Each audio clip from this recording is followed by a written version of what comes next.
Hello, I'm Robin Vincent and welcome to a Molten Modular DIY. Yes, I'm back at the desk again building something ultimately exciting and thrilling, and I'm going to share that journey with you. Today's experiment is the LL8, the little 8 from Robaux. It's a drum machine because I find I really need a drum machine. I've got other things that make drums, but I'm really in need of a small form factor multi-channel trigger sequencer, and that's what this is. So this seems to be the ideal time to build the thing. Now Robaux sent this to me a little while ago now. I was planning to build it in my modular DIY week, but I just didn't have the time. I built the 3PT, which is another one of their modules, which is similarly fabulous in an LFO and sequencing and CV generation kind of way, but this is a trigger sequencer for triggering drums, 8 channels of drums. And that's precisely what I need to fill a hole just over there. Now, Robaux kits are pretty awesome. They come with stickers, but more importantly, they come with instructions, not just a tatty old printout of something. No, look, proper printed instructions. Now, you don't see that very often. That's for sure. Now, when I built the 3PT, there were some discrepancies between what it said in the manual and what I got in the kit, because the kit on that occasion was put together by Thonk, and so there was, there's some differences between the components that they had and the ones that were specified in here. It all worked out fine. It's just a matter of identifying which ones were which, whereas this kit has come entirely from Robaux themselves, and so it should be absolutely spot on. So I don't anticipate there being any problems whatsoever. So that's good then. But regardless, I'm going to go through it, I'm going to document it, share my woes and my triumphs as I go, and hopefully trip over any of those things that would otherwise make it an easy build. And at the end, what I hope is that I'll have a fabulous trigger sequencer to play with. That's the plan. Let's have a look, see what's in the bag. Right, what's in the bag? So assembly guide, stickers, a user manual. That's also extraordinary. Let's put those to one side for the moment. There's the front panel. It's nice. They do it in sort of PCB material with these glowy bits or transparent bits through which the LEDs glow rather nicely behind. It's good. It's good. It's not a metal front, but it's suitable for what you're trying to do and also keeps the cost down. This is one PCB. Looks like all the front panel stuff, all the buttons and the patch sockets are going to be going on here. And then this little thing, presumably, is the brain. Doesn't look like a big complex project. And the whole thing looks pretty gorgeous.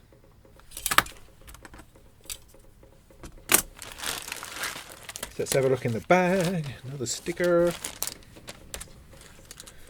Couple of chips, cable, this interestingly quizzical thing, which I think is for helping us put the switches in to make sure they all line up.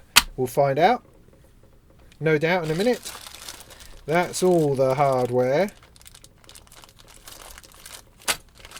and these are the components: LEDs, shed load of diodes, resistors, a couple of capacitors. Easy peasy. Let's open the book, see what it says. Right, not being remotely trusting, I'm going to have a look online to see whether there's an updated assembly guide. The reason being is because in the third paragraph there's already a massive mistake in that it says this is all about the tripod module, the 3PT, which of course it isn't. This is the LL8. So if they've got that bit wrong, I think it's worth checking. No, the downloadable manual has exactly the same kind of copy and paste error. Oh well, not to worry. Otherwise it's looking pretty much exactly the same. The thing with the online version is that I can zoom in a little bit, because although this is beautiful, I love it. I love it. It's also small. So when it says, for instance, pay attention to the polarity of the diodes, you can't really see from the picture here which way round they go. I mean, obviously the polarity is marked here, so you're good to go. But any picture, it's useful if you can blow that up just to get an indication that you're doing it right. And you can do that on the online version. much easier. So the first thing to do is the diodes, of which there are plenty. It's very important to get them the right way round, as the instructions rightfully say. And you can see that on the panel here, it's got a little picture of each one with the stripe, and the stripe refers to the black line that's on one end of the diode, because diodes have to be one particular way round because they are only letting current flow in one direction. So they have to be put in the right way round so that that line matches up with that line. Yeah, great. I'll get on with that and I'll see you at the other end.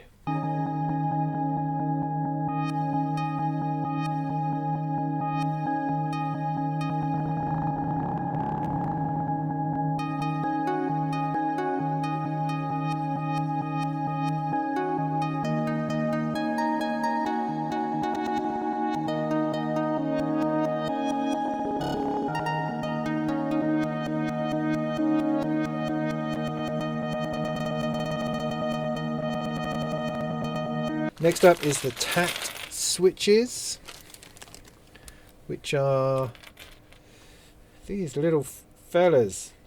These little fellas here. Now these are the bits that go on the entire thing. These are the drum machine buttons. Now what's slightly weird about this is that these are tall. These are very tall. These are tall. You see how tall they are? And yet I've got to put LEDs in, and they're going to be shorter. So when I'm turning it over to solder, I don't know, things are going to fall out. I don't know at the moment, because I'm not entirely sure exactly how it's going to go. So I'm going to trust the documentation. That's unusual for me, I know. I like to just believe that I've got it all right myself. But I'm going to trust what it's telling me and do what it says about the 20 switches.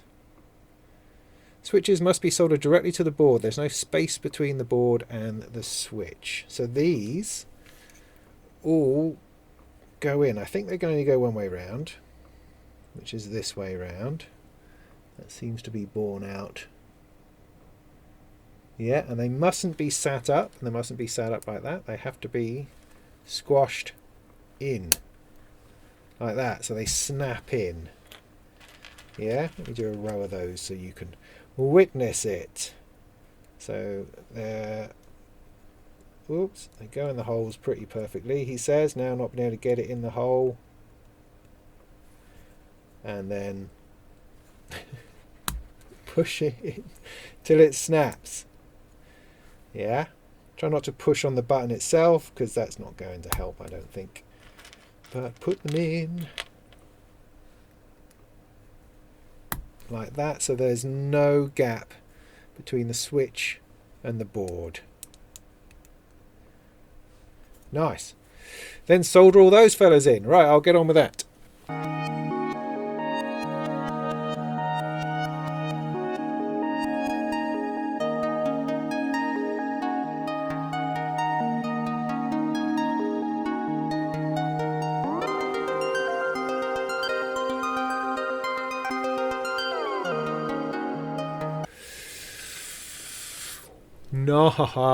Nice. A little field of switches. How lovely. Now, the LEDs are next. These look like trouble. So there's 20 LEDs, because there's 20 holes, 20 diodes, 20 switches, 20 LEDs. Oh, bugger. I dropped one. Now it says, solder the 20 LEDs so that the edge of the LED lies straight on the housing of the tact switch. Pay attention to the polarity, long leg positive, short leg negative. So with this, trying to get a close up on it, it's saying, this is why we couldn't put these in first, I guess, that these go in, oh heck, which is which? I don't know, what sort of squiggle is that on there? Is that I don't know, let's get a bit closer. Oh, it's not. It's a sign of a diode. So which long lead long leg goes into the positive hole. So they haven't labelled them negative and positive. They've put the diode sign on it. So because I can never quite remember, I'm going to have to Google which way LED. So for an LED, looking at this, because on here, as I say, you've got the symbol for an LED rather than positive and negative, but the line is the cathode, is the negative, and the arrow pointing towards a line is the positive. So looking at this, the left hand side is going to be negative. Left hand, so that's the short. Right hand is positive, going from the arrow. Oh, it's complicated. So round hole is positive, which is the long one. So if I get this wrong, that's a lot to do. A lot to do, I would say. You've not even got the symbol on these top ones, but you're going to have to assume they're all round the same way. They're all round the same way. So the line is negative, so it's the opposite way round to the other diode. That also makes some kind of sense if things are going in a circle. I love this. It's always so absolutely certain. Are you absolutely certain? No, I'm never absolutely certain. Okay, the flat side, that's negative, that's short. That's the flat side negative because that's with a square, so that's flat. Right, so after checking and rechecking and checking again, right, it looks like they're looking at it this way round, your way round there. But this side is negative, this side is positive. So long leg, positive. I don't want to have to do this again. That's right, that has to be right. Has to be right. Long leg, positive. So long leg, for me, this direction is on the right. So this has to go in until it sits on the edge. That's what they're saying. So that the edge of the LED lies straight on the housing. Straight on the housing. Because this is going to have to sit behind the front panel, so it can't be too tall. So but of course there's this thing that sits there as well and stuff, so it's got to sit in there, not be too tall. Got it?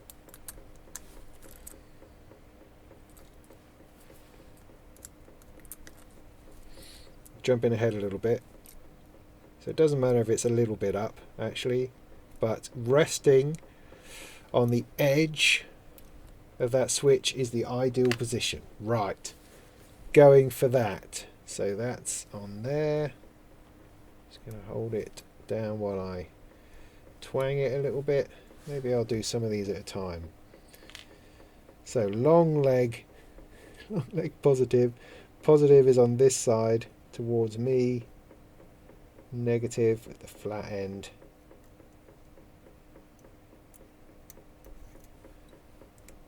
Goes there. Pull that out. Right, I'm going to just give these a go while you're here. See whether I can make that stay.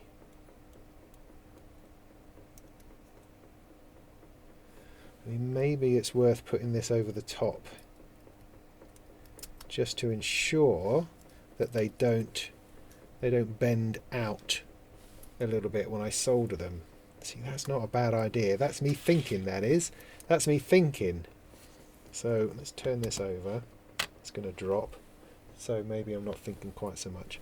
Oh, I don't know. Let's give that a go, shall we? Give that a go. See what it looks like on the other end. Try not to push the leg. Just to say that put this on. Once you've put on a row of LEDs, put this on. Make sure they all sit in there. Because if you can't get this on, then there's no good soldering it in. So get this on first, jiggle them about until you get them sitting on top of the edge of that switch. Hold this in there, I put it down on something and then solder it in. Yeah, that's the plan.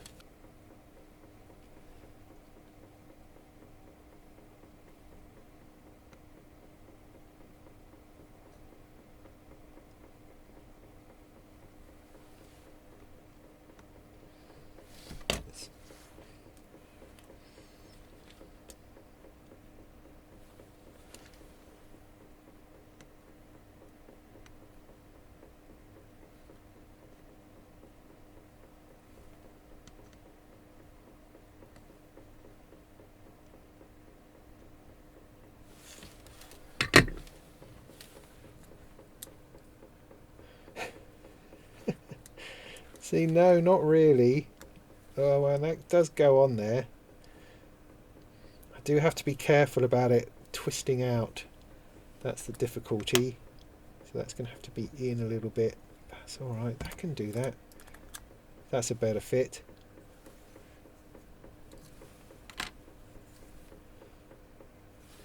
Okay, nice. So that's the plan. Let's see if I can do a few more of those.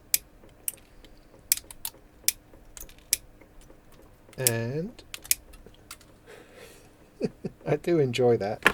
Childish, I know, but I still like it. So I'm going to try and do another row of those, or 5, and I will see you on the other end.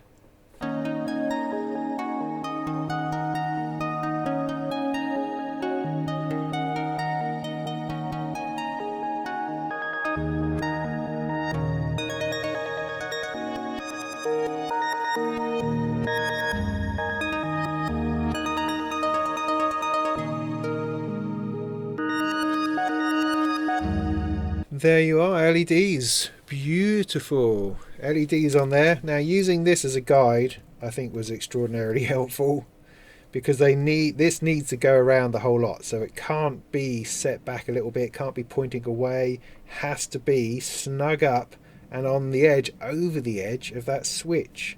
Moving on to headers, my favourite thing. It's always the headers.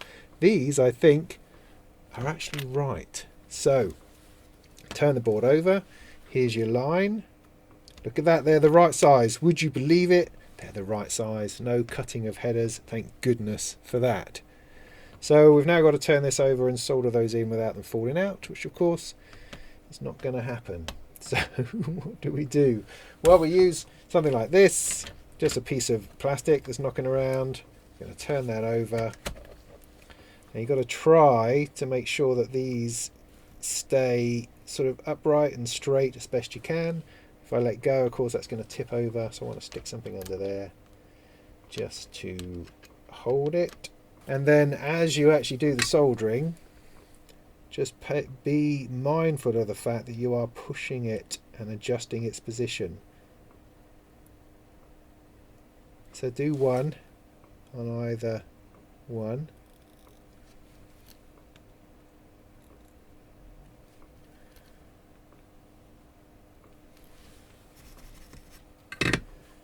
And then check. Make sure it's more or less flat or straight or something. That's more or less. More or less. Works for me. Works for me. Do the rest. Good.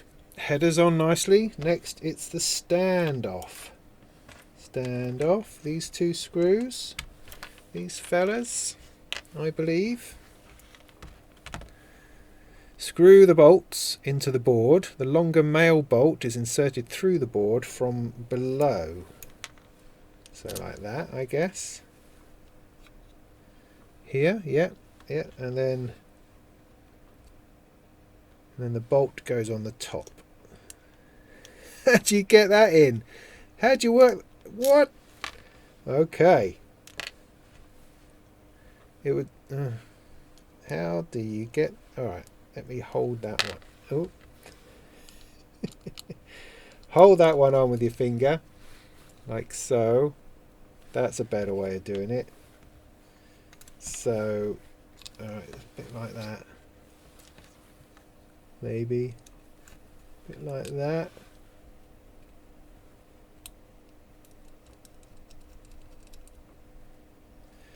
Okay. Thumb tight, finger tight. Good. Frame. Now the frame goes on.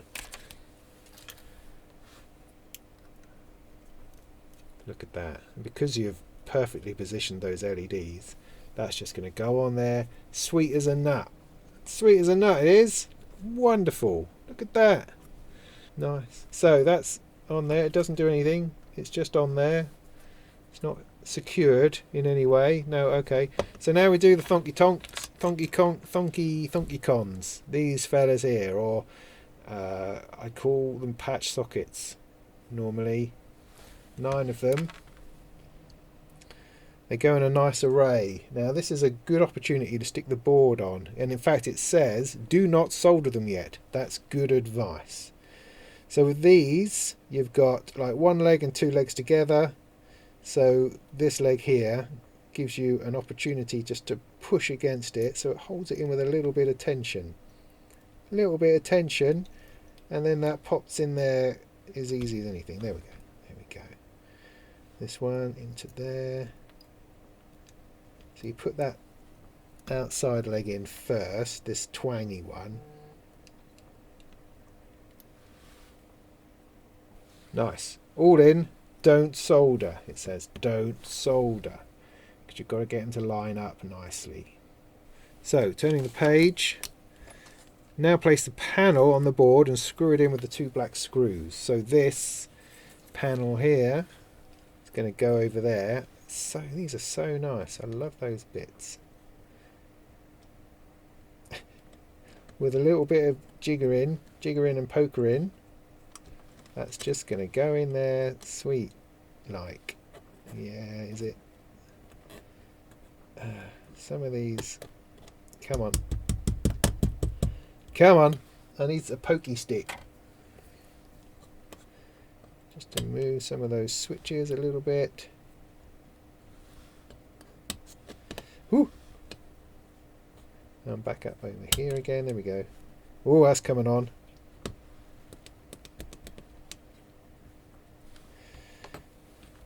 I think that's in. That looks fairly flat to me. Hello. Weird hex screw. I wonder if there's a tool for doing that up. No. Oh, poo. Really? Really? Okay. I might have a tool which does this.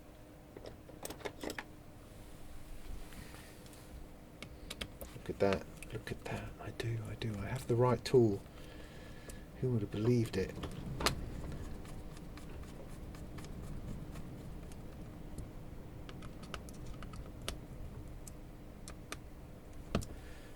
Okay. That's in. That's beautiful. It's a really nice looking little module. I do love their front panels very much.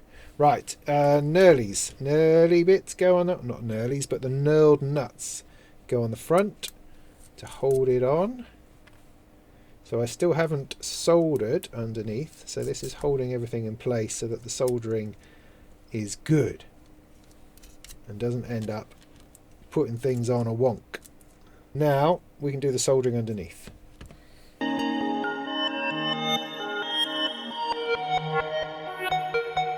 There, that'll do. Lovely.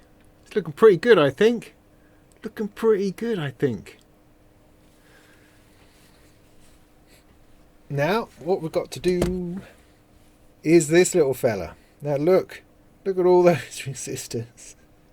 Bunch of diodes, couple of chips. Yeah, there's a fair bit to do on that. And there's one little thing I'd like to point out, which is that it says here molten, which is really nice. So when they put this together for me, they actually printed the word molten on it, which is just glorious. I love that. Thanks ever so much, Robaux. You are lovely. You are totally lovely. Right, I'm going to go and make the tea. Got kids to feed. When I come back, I'll sort that out. I'm back onto the little control board here. Now this is mostly resistors and diodes, which I'm pretty sure we're going to be doing first. Diodes, resistors, and then crystals, capacitors and other bits and pieces. So that makes a lot of sense. Now the resistors are kind of hand labelled. I'm going to go with that being a 1K, 10K, then 100, not 100K, 100 ohms. Those seem to be the three lots of resistors that all go in these bits here. Then the diodes go there. Again, look out for the mark to show you which way round they're going to go. Yeah, does that make some kind of sense? So there's a whole bunch of soldering to do right there.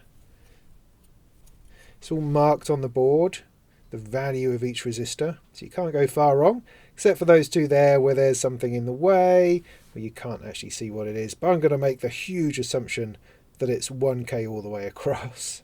And if I run out for any reason, then I can obviously rethink that. Plus, in the manual, it does actually highlight exactly where they all go. It's a little rogue one there, look. So you're very unlikely to make much of a mistake on this. So I'm going to get stuck into that. I'll see you on the other side.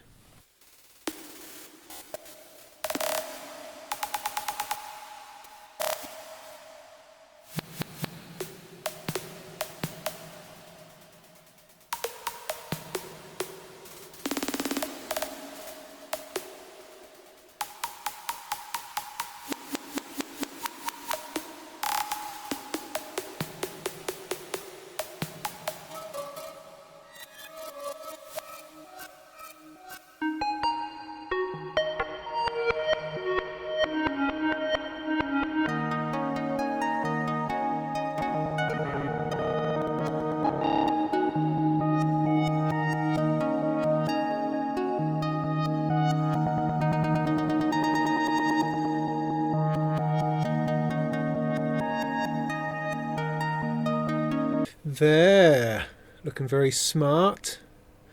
Notice I got them all the same way round, which is a nice thing to do because it does look much more beautiful if you keep the orientation consistent, I have to say. But you know, if you want a bit of chaos, then just scatter them around the place. Don't matter, do it.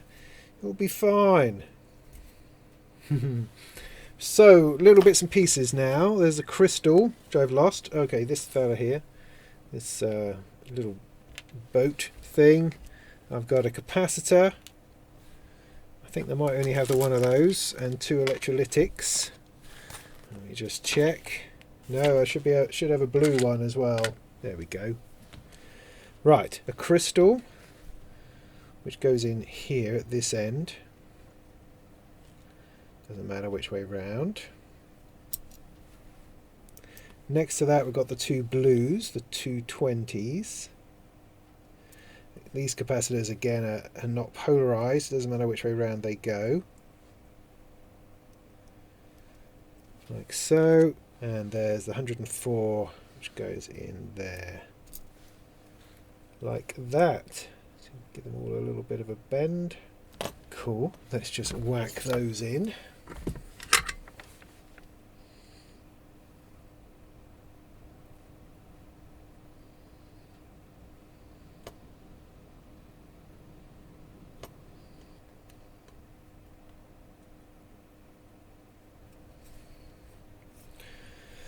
Good enough.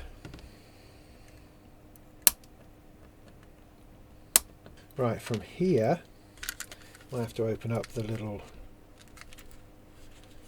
packets. It gets stuck to the tape. Alright, so the first thing they reckon is the rectifier, which is a little 4-pin thing here. This goes down here. Now that looks like it has a polarity. Now it's time to solder the rectifier. Note that the plus and minus symbols on the board match the symbols on here. Can you see that? Okay, plus and minus, plus and minus. So yeah, there's a plus and a minus on the top of the chip, and that has to match the plus and the minus on there. So that goes simply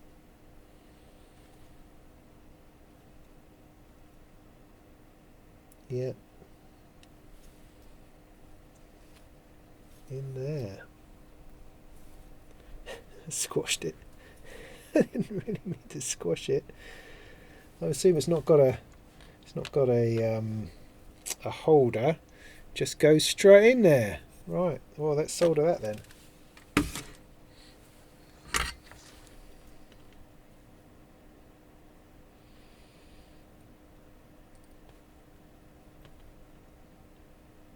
Next, the sockets. So we have this socket here. Make sure you've got the little nick out to the right place. That goes in there. This one, nice long one, pops in there. Now again, to turn it over, you could tape it down or sort of try to squeeze it down with your fingers or something. I have this very useful piece of plastic that I use, which just allows me to hold them in as I turn it over. Oh, I left a sticky up bit there. Now you're going to want them to be flat when you solder it in. So I'm going to use something to prop this up. And what I'll do is I'll solder one leg on each.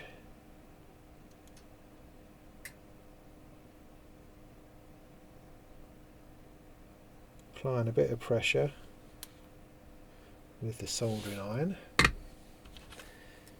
to hopefully make sure that goes on kind of straight and flat. It's what you're after.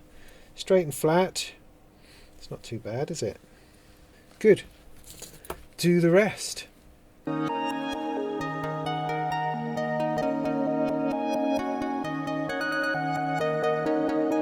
It's coming together. Right, some pins go over. What they go over? They go next to the long one. And they apparently go like that. Oh, that's a bit scary. Reset, receive and transmit. That way up, really? How am I going to pull that off? How does that go that way around? I guess just with a firm hand.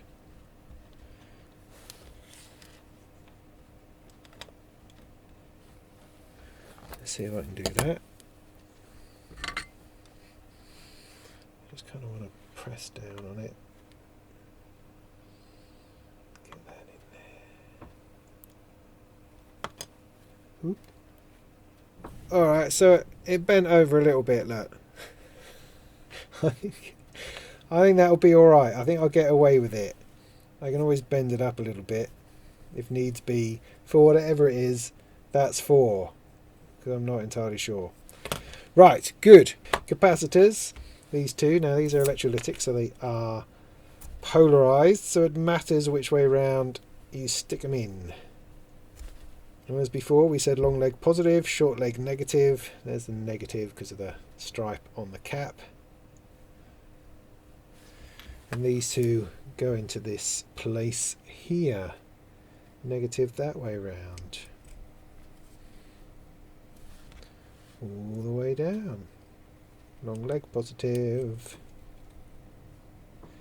Now the step down, this thing, goes alongside. Is that going to go in at the same time? Or is that a little bit tall? Well, it could do, because these can bend out. Do all that at once. Now, which way round does that go in is the question. I think it's going to be that way, because if it went round this way, it's going to be hanging off the edge. That's not it, so it must be this way around. Can't see in any other way that could be. Now potentially do the power socket all at the same time. This lot all at once. Are we mad? Yeah, I think we can do that. If anything, the power socket should go in first because this is slightly taller. So in fact I will do these three. Well, I'm going off message again, but because those are the same height,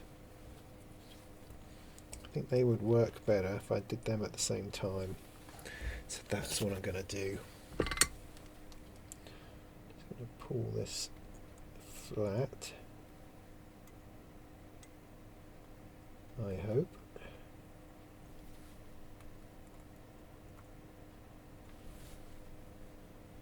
Yeah, that's good.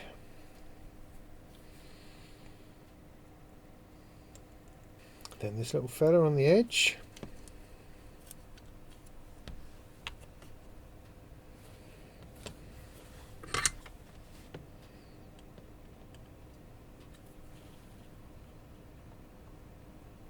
Smashing, looking great. I want us to stick the chips in, so I use my magic tool here just to squash the legs so it goes in nicely. Make sure it's the right way round. There's the nick, there it is on the chip.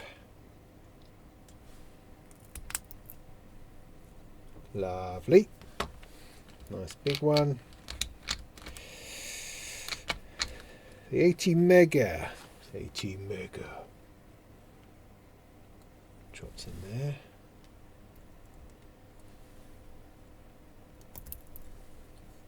Beauty. Yep, good. So you take these and put them in the headers on this board. And then we put the two things together. Look at that.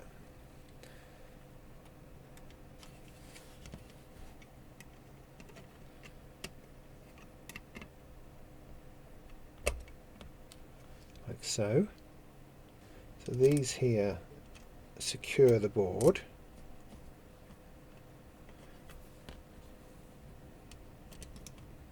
And all we have to do, right, all we have to do, solder these two bits here and the thing should be done. How fantastic is that? I really like the fact I'm not having to prise this apart again, because so often you do these headers as part of the build, then you have to take it all apart and you're pulling and stressing these components in trying to do that. But this is already screwed in, ready to go. What I've got to do is finish this soldering. And I'll never have to put it apart again. That's, yeah, I mean, that also absolutely depends on whether the bloody thing works. Now I have a spot for it picked out there in my main rig. It's going to go straight in and get to work firing off that Queen of Pentacles like nobody's business. That's the plan. That's the plan.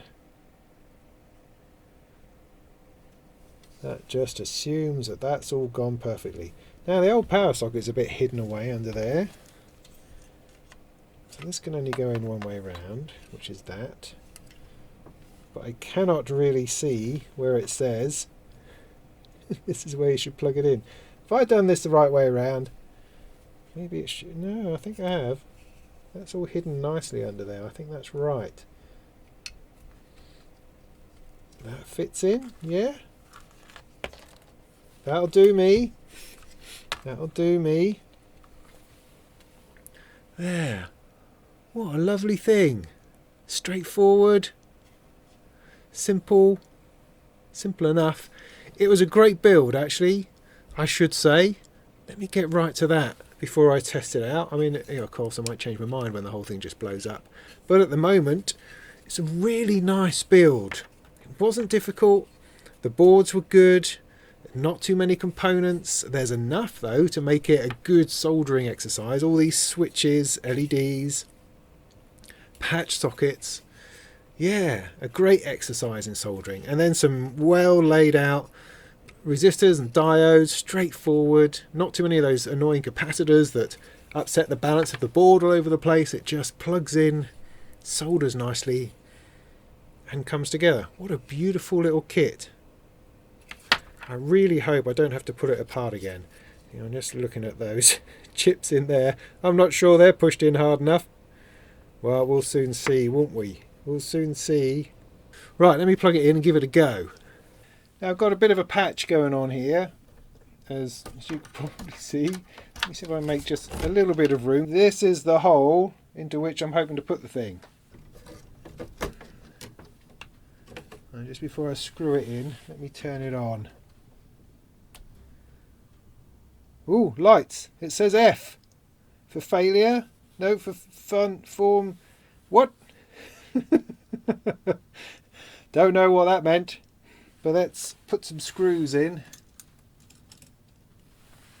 See whether it can make a happy noise, happy thing. There we go, that looks good.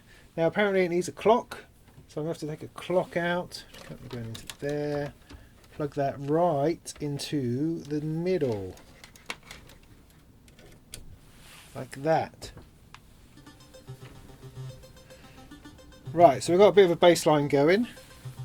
Let's get in a clock.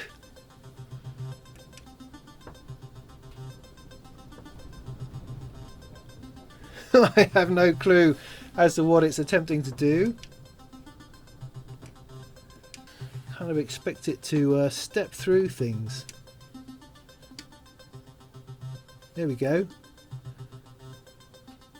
Now of course I could do things like look at the manual. I'm just trying to feel my way through it just for a minute to see where I get to. Right, so this button here gives me an overview of the pattern. There seems to be a pattern already in there, and I've got 8 channels of stuff going on. Other things going on here, I don't know what they are yet. These things are open to discovery, I would say. So let's go for channel 1. It looks every bit like a kick drum. Let's plug that in. That one.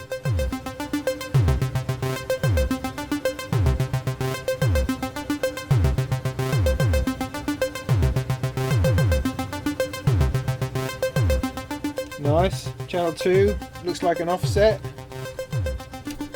Let's plug that into the snare.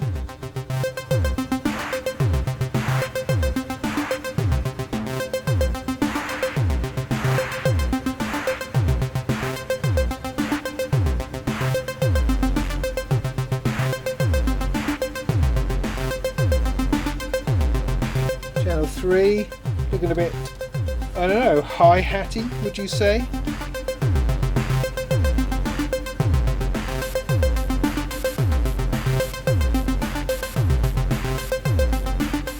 Let's have a look, see the old magic manual, see if that tells us anything else. So mute and fill with this switch here. Switches 1 to 8 you can mute and unmute.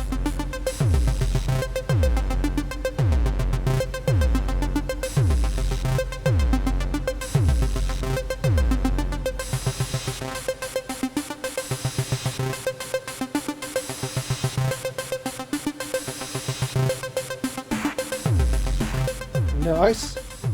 Press and hold and you can quickly switch between the 16 different patterns by pressing one of the 16 keys simultaneously. There's no pattern chaining in the quick selection. Oh, I only got one pattern. Or have I? Oh, nice.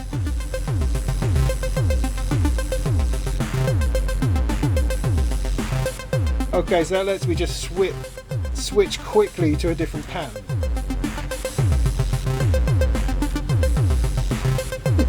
Nice.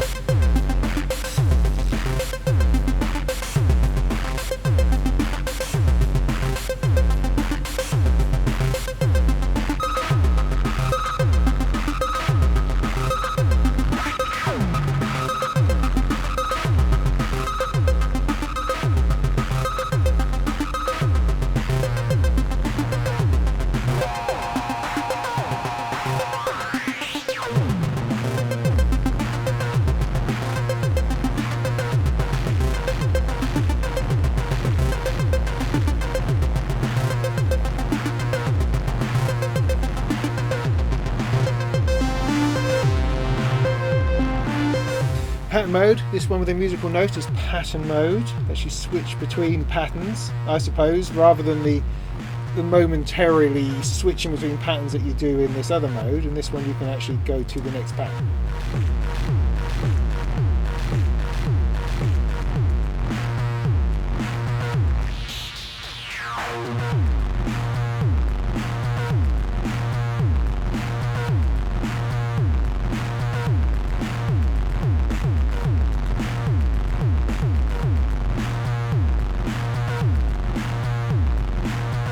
So if I take number 8, which is this last one here. Plug it into my clap.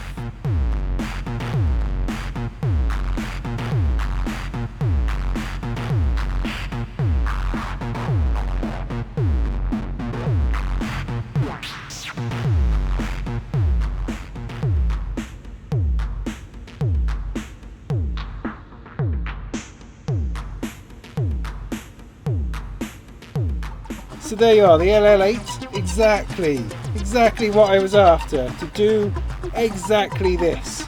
Just quick, simple, 16-step, 8-track, bam, into the Queen of Pentacles, which is just up here. Boom, this fella here.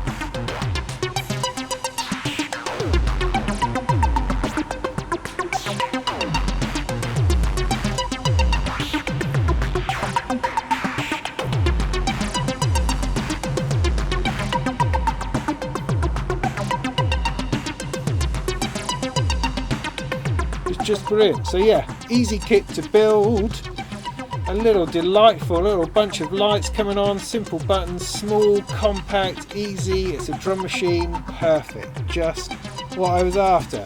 Thank you ever so much, Robaux, for sending it to me. It's much appreciated.